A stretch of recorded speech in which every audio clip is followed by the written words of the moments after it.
que o Senhor tem concedido a ela, né? Coisa gloriosa é estarmos na presença desse Deus, adorando a Ele, servindo Ele na beleza da sua santidade. Pois não tem coisa melhor, irmão, é estarmos na presença de Deus. Passe o que passar, aconteça o que acontecer, não existe coisa melhor, é estarmos na presença do Senhor, estamos aos pés do nosso Mestre, sentindo, aleluia, a alegria que o mundo não tem esse privilégio, a alegria que só você, só eu, você, meu irmão, minha irmã, tem esse privilégio. O mundo não tem essa oportunidade, mas você tem. Valorize essa oportunidade, esse privilégio que você tem de poder estar na presença de Deus e também sentir a presença do Senhor, porque Ele é maravilhoso, Ele é lindo, Ele é belo, Ele é tremendo em nossas, na minha, nas suas vidas. Aleluia.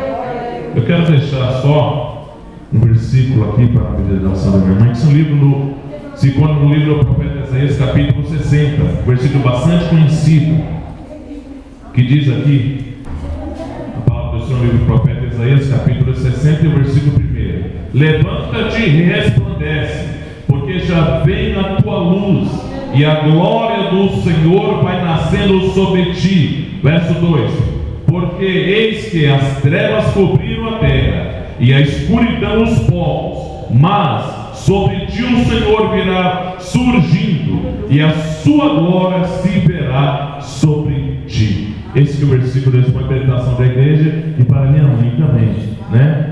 Quando o Senhor resplandece a sua glória sobre a vida de um servo dele, de uma serva dele, é coisa gloriosa, né?